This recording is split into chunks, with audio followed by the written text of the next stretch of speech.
In this video, we're going to cover section 2.6 of the textbook, specifically looking at energy and cycles. So a thermodynamic cycle that we're going to consider frequently, again and again in this class, is a series of processes that begin and end at the same state. So remember, a state is just a collection of properties. So pressure, volume, temperature, internal energy. As we go further into our study of thermodynamics, we'll cover some additional properties. And a process is one that moves from one state to another state. So here looking from state 1 to state 2. And so this process here called isothermal expansion means that we're not changing the temperature. You'll see that T1 is the same at both states, but we are changing the volume. And so volume 2 is greater than volume 1. And of course, in this case, pressure decreased. Now moving from state 2 to state 3, we have an adiabatic expansion, and we'll cover this in more detail later.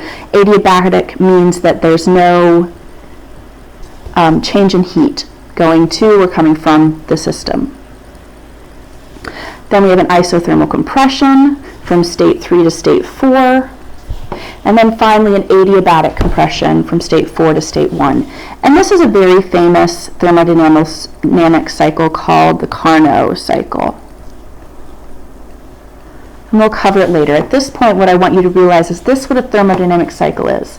We've seen a couple of these in example problems, but we're starting these processes that begin and end at the same state. And that's important because what we'll see is that for a thermodynamic cycle, because we're starting and ending at the same state, change in energy is equal to 0. Because of course, as we learned earlier, the change in energy overall is the change in internal energy, which isn't changing because we start and end at the same state, plus the change in gravitational potential energy, plus the change in kinetic energy. And so this is equal to 0 for a thermodynamic cycle. We also saw that the change in energy is the heat minus the work, and so the change in energy for a thermodynamic cycle is equal to the heat for the cycle minus the work done by or to the cycle. And so we see then that the work of the cycle equals the heat of the cycle. And this is the first key equation to come from that we're going to use when looking at the energy of a cycle. So we're going to look at a few different types of cycles. The first is a power cycle. So examples of this are a steam engine, or a combustion engine, anything that we're using to create power from heat. And so in a power cycle, we have heat flowing in its spontaneous natural direction from hot to cold. And the flow of that heat, because Q out is less than Q in, so the difference in that heat is causing the system to do work. And so what we want is to get out this work. And so that's how engines work. We put heat into them. Yes, that heat may be coming from combustion or from the formation of steam, from some other thermodynamic process, but in the actual system for the power cycle itself, that flow of heat is producing work. In a heat pump and refrigeration cycle, in both of these, what we're doing is we're putting work in, and we're getting heat to move against its spontaneous direction. So heat is moving from cold to hot. And so for refrigeration,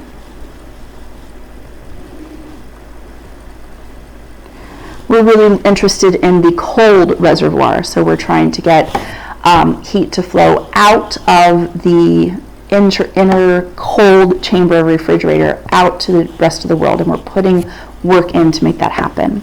In a heat pump, we're really interested in the hot body reservoir, so we're trying to get heat to flow from, say, a cold winter's day outside into our warm house, and we're putting work in, which in most of these cases is work coming from electricity, in order to make heat flow against its spontaneous direction.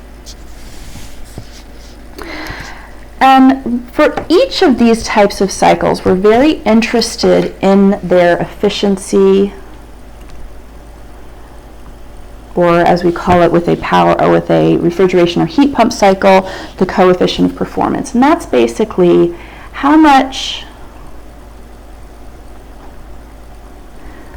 do we get out, kind of usually as a percentage or fraction, for what we put in.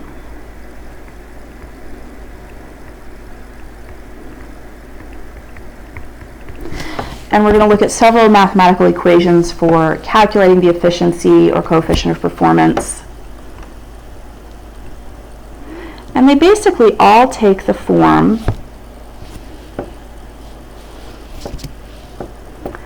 of what we want out over what we put in.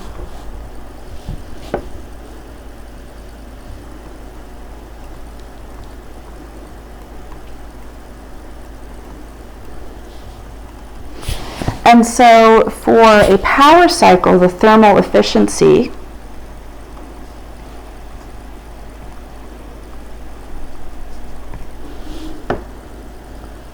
which we use the Greek letter nu, is what we want out, which is the work of our cycle,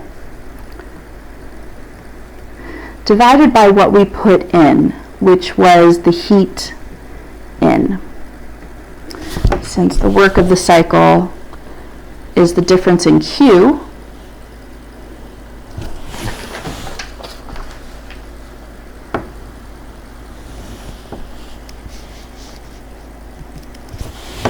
Q in minus Q out over Q in. Because again, in order for this to create power, Q in has to be greater than Q out. So that is the thermal efficiency for a power cycle. For a heat pump cycle, we are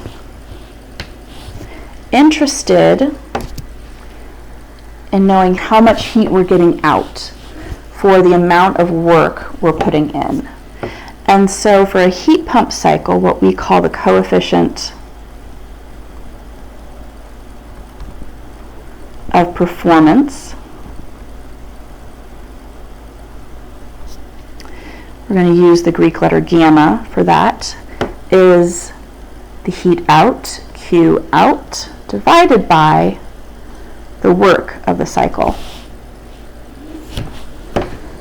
which is Q out over Q out minus Q in, because this is again our final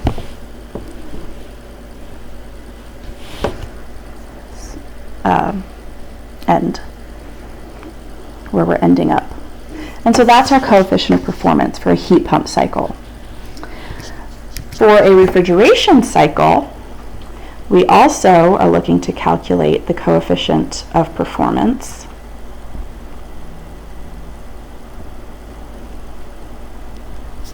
And we're going to use the Greek letter beta for that. Even though they're both the coefficient of performance for both a heat pump and a refrigeration cycle, we're going to use different Greek letter betas just to consistently delineate which type of thermodynamic system or process we're interested in, cycle in this case.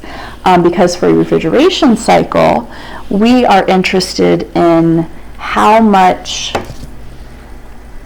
heat is being removed from our cold reservoir